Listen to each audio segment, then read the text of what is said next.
Hi everyone, Azriel Knight here, and welcome to another episode of Days of Night. If you missed my last video, it is part B, the second half of a Fortnight of Films after show.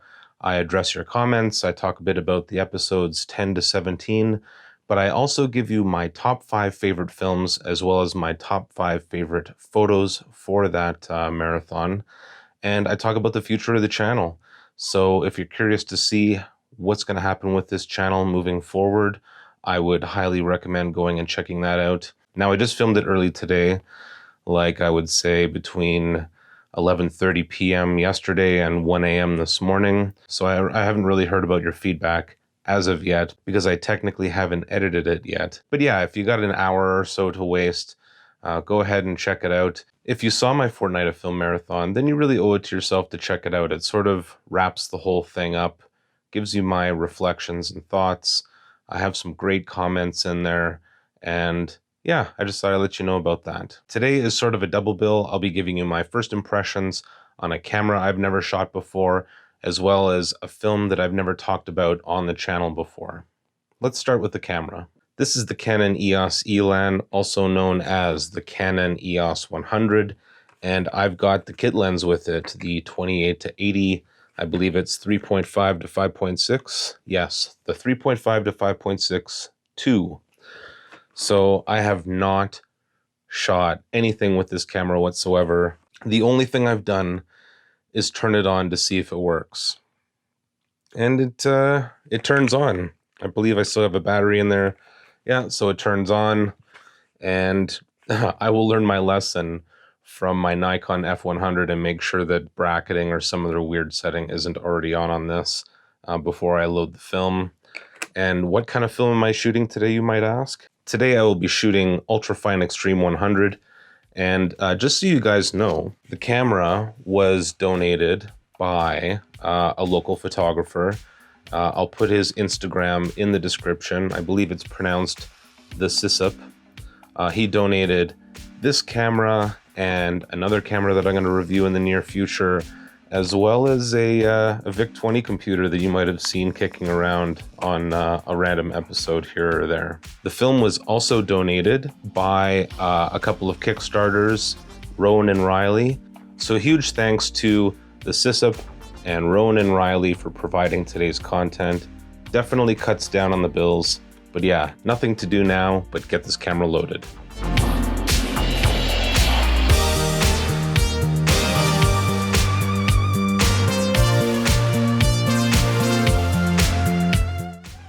So before I get started, let's do a quick little test of the camera and make sure everything's in order. First thing I like to check is the light seals. Light seals look good in the front. These old 90s cameras, I believe this one was released in 1991. These old 90s cameras have a mostly plastic sealing system. I do notice a bit of dust in here, so I won't be surprised if we do have a bit of leakage. All right, so once you push the button down and turn it on, you can freely switch between everything. Let's take a look at shutter priority. Set it to manual focus so I can just fire away. Sounds all right. I mean, you know, sounds okay. It doesn't sound fantastic, but it sounds like it's working. Just finished holding it up to my eye. Focus seems to work. Push button change. Continuous shooting.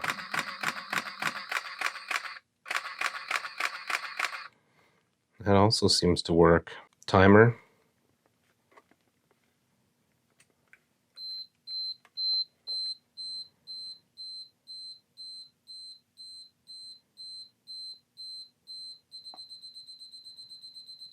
There we go.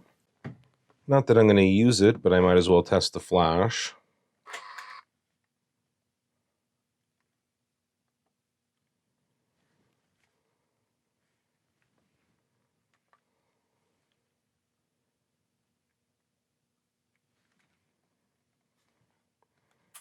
Let's go ahead and set you to green program.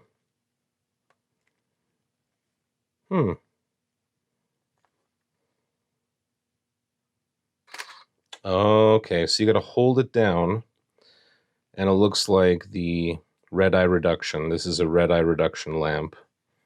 and then you can see that it cycles down, and then you can fire. Either that or it's the flash charging. There's a way I could figure out to turn this off. Ah, there we go. Now will it just fire? Yes. Probably not going to use the flash today though. All right, here's auto exposure bracketing. Up to 2 stops.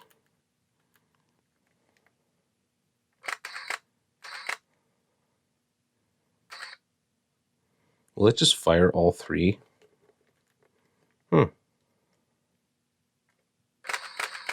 Yes, interesting. Okay, very cool. There's also a series of custom functions. I'd have to check the manual to see what that does. All right, let's get this puppy loaded.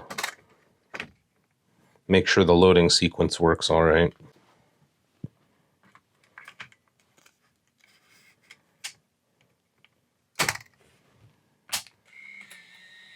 There we go. Camera's loaded and ready to go.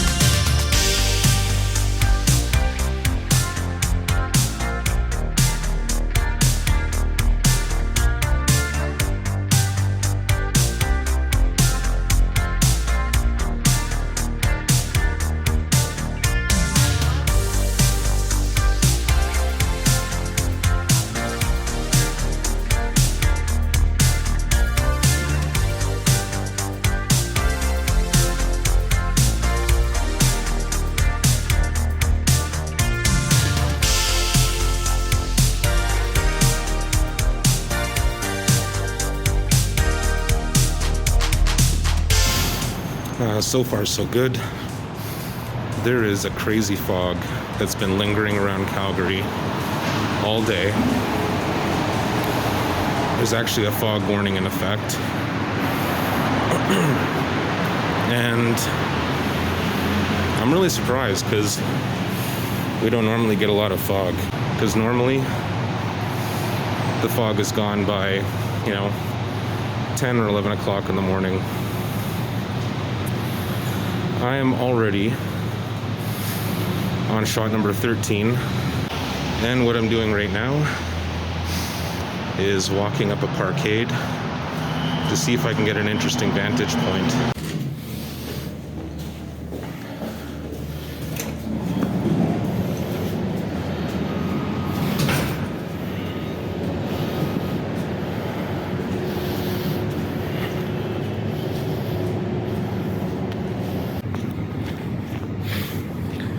Definitely an interesting vantage point. You can see all the fog on that end, and you can see it clearing up on that end. And I don't foresee being interrupted for the moment. So the one thing that I want to mention is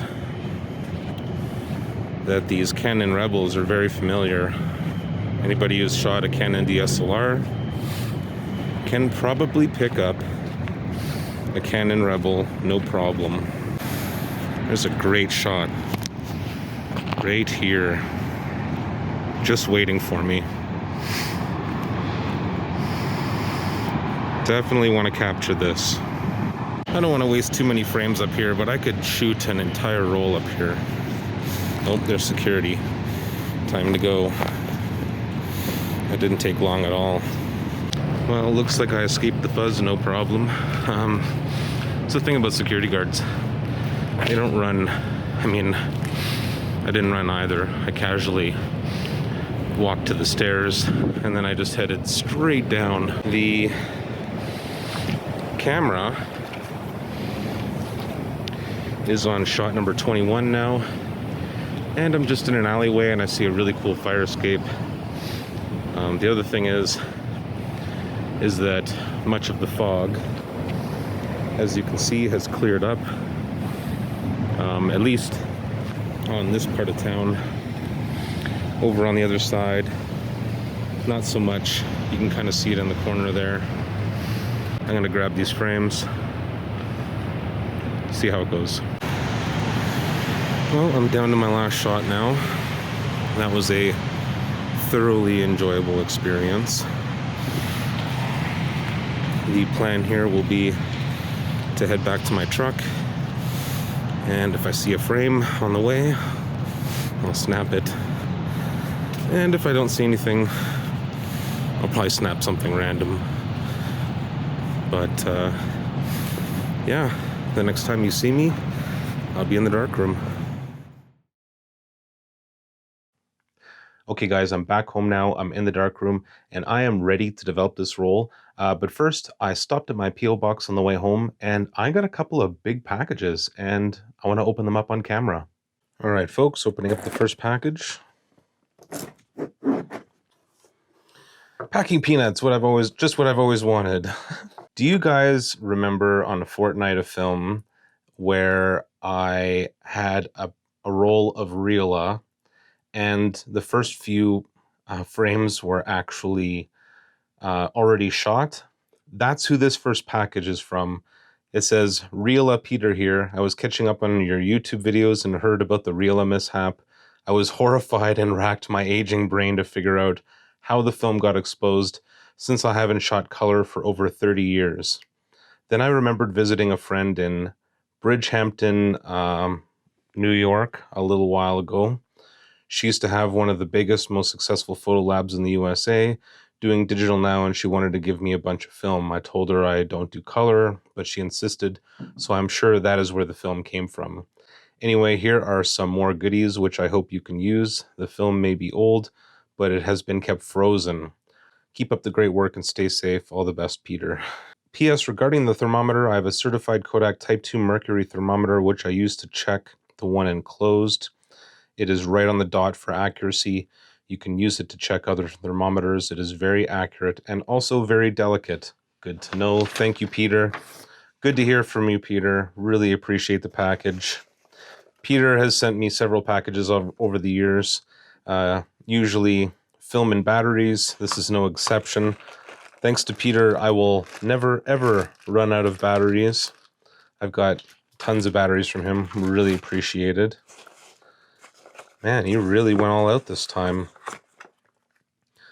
Legacy Pro Black and White. It's Fuji Acros. Nice, nice. Arista EDU 400. Man, this is so great. Oh my god. Fuji Neopan 1600. Fantastic. Ilford SFX 200. Ilford XP2 400. Agfapan 25. Ektar 100. Oh, nice. Check this out, guys. Microdoll X developer in the canister. Looks like it expired in 1972. That is amazing. XP2 400. Agfa APX 100. Hey, one of my favorites, Ilford Pan F Plus. FK R100 and Ultrafine Extreme 400. I can always use those, of course.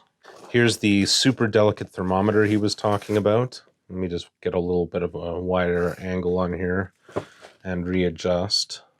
I'm afraid to take it out. He says it's calibrated, so it's perfect. I am really looking forward to testing this bad boy out. Ilford Pan F Plus 50. Ilford Pan F Plus 50. Another Legacy Pro, which he said was Acros. Fujifilm Acros 100. Oh, in medium format, original Acros. Oh, that's great. And Ilford Pan F Plus 50. Peter, this is so generous. Thank you so much. My God. I'm so glad he saw the video too. I hope... He says he was horrified. Don't be horrified, Peter. It could have happened to anyone, and it made for an interesting episode. I don't know if you're still in contact with your friend, but I apologize. I did not keep the film. They were double exposures. They were essentially ruined on both ends anyway. I really appreciate this, Peter. I am going to get a Ziploc bag and get these into the freezer right away. That was amazing. 18 rolls of film, more batteries. Microdoll X developer. I cannot wait to use this. And of course, a properly calibrated mercury thermometer by Kodak with my name on it. Wow. Thank you so much, Peter. I hope you know now, though, that your nickname is going to be forever Reela Peter.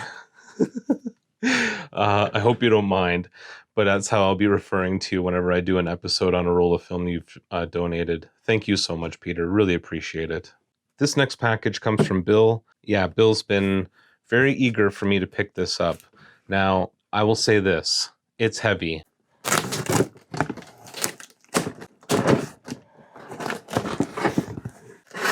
Holy doodle. There is a ton of film in here. Whoa. I'm going to unpack this and get it all organized in shot because there is so much film here. Guys, I don't even know what to say here. I'm shocked. I am just absolutely flabbergasted. There are almost 60 rolls of film here. I've got 12 rolls of Fujicolor Professional 400 NPH. I got 5 rolls of Fujicolor Tungsten NPL 160, discontinued Portrait 160 NC, which is natural color. I've got Elite Chrome. I've got 100S, 100SW slide film, several rolls of Neopan SS film. I've got a couple rolls of Rollei Retro 80S, 13 rolls of Tri-X. And on top of all that, I also got this neat little pinhole camera that looks like it used an old Graflex back. Yeah, this is, man, I don't know what, I don't even know what to say. I've got enough film for episodes for the next 2 years now between this and what's already in the freezer. There is now more film in my freezer than there is food. This is crazy. Yeah, I don't even know what to say. I'm shocked at the generosity of everybody. And I'm so excited to shoot this film. I don't even know where to start. I've got so many different rolls of film from so many different eras, and black and white and color and slide and discontinued and frozen so I can shoot it at box speed and medium format and 35 millimeter. It's crazy. This is crazy. This is absolutely crazy. Thank you guys. So thanks to Bill and thanks to Reela Peter for these packages. Oh my God, I've got so much film now. Oh my God, so much film. Oh my God. I'm going to get this in the freezer, and then I'm going to sit down and take a breath before I develop my roll. My little roll of Ultrafine Extreme here, which was also a donation, if you remember. Crazy. Absolutely crazy. I, Azriel Knight, do solemnly swear to not buy another frame of film until I'm through at least 80% of your donations. I don't even... It's sorry. I know it might seem like I'm overacting, but I'm not. Every time I try and think of how to say how grateful I am, it just all that comes out is laughter. Like, it's insane. That is so much film. So anyway, I'm going to get this roll of Ultrafine Extreme developed now. It's my second cycle of my wash. As I've mentioned in a previous video, I'm doing a quick 10-10-20 method now. As far as inversions go, I'm not doing slow inversions. I'm just muscling along, so to speak. Partially on the advice of viewers like you, and partially because of impatience. But I haven't noticed the difference. My negatives are still clean, so I was wasting a lot of time unnecessarily. Here's what the wash water looks like. Virtually clear already. Okay, all done the third cycle. Do a couple extra inversions for good measure, because why not? Here goes nothing. But hopefully not absolutely nothing.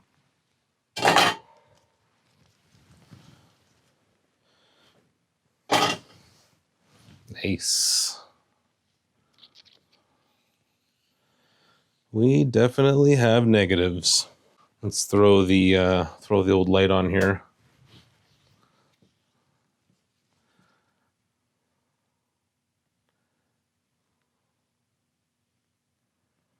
Huh. Yeah, that fog is going to produce some really interesting shots. Oh, yeah. And I can already tell there's a couple from the parkade that I almost got kicked off of. Yeah, really optimistic on this one. Alrighty, gonna let this sit in the photo flow for about a minute or so, and then all I gotta do is hang them up and wait for them to dry so I can scan them in. No waiting for you though. Here are today's highlights and my contact sheet.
Of course, I hope you enjoyed those photos.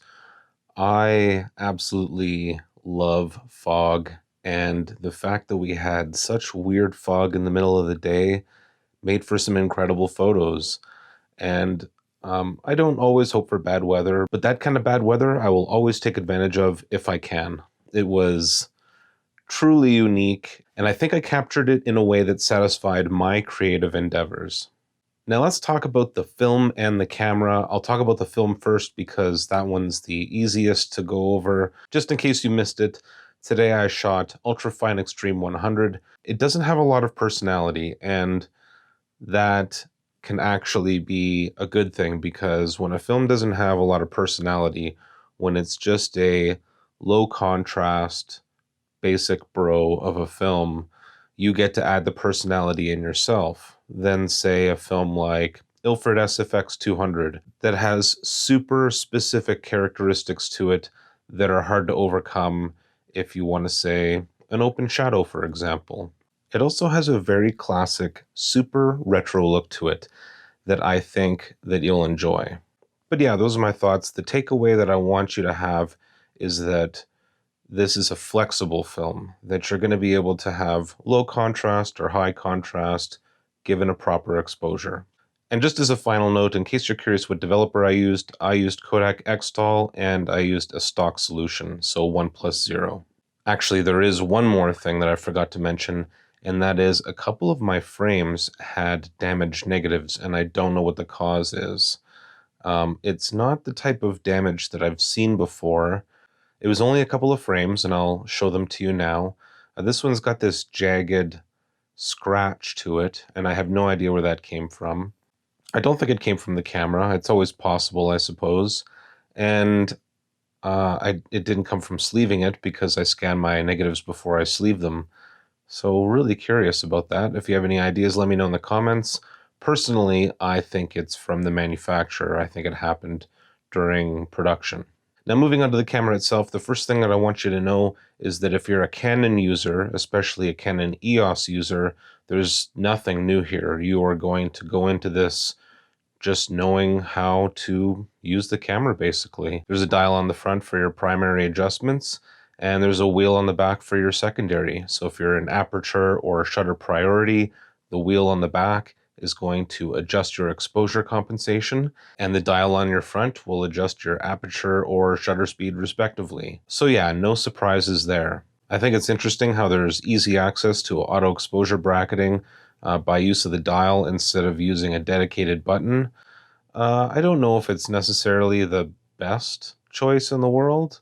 I would say that it's not the worst. It certainly makes it user-friendly. You just dial up to auto exposure bracketing, use your main dial to basically dial into whatever you want the exposures to bracket to, and then dial back to aperture priority, shutter priority, whatever you're using.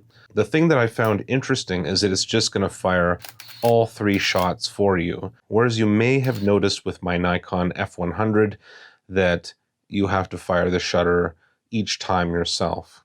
Now, I double-checked the custom functions on the EOS Elan, and there isn't a way to turn that off. So that's one thing that you should note, is that if you bracket your shots, all you got to do is press the shutter button once, and it's going to fire all 3. Now, that might be a good thing, that might be a bad thing. Generally speaking, when people bracket their shots, they want to fire them all right away in order to capture what they need to get before the lighting changes, or before anything moves, or what have you. So, but I can't think of any instance right now where that would be a detriment to the camera, but there's probably, but there probably is. Overall, the Canon EOS Elan or EOS 100 is a really robust little camera, and I think that if you happen to come across one and you say have a DSLR Canon and you want to use your lenses for a film camera, this camera is just as good as any other. The thing that you got to remember about Canon EOS is that it doesn't matter if you're shooting an EOS 5 or a Rebel S. What really matters is the lens and the film. And unlike Canon DSLRs, you're not going to have to worry about crop factor versus full frame. The film handles your film speed and the lens handles the optics. And as long as it works, you're going to get just as good shots from a crappy Rebel S as you are with a super beefy Canon EOS 5. But yeah, that's all for now.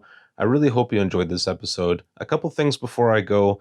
The package from Bill was supposed to have a birthday card in it, and border security took it upon themselves to take that thing out of there.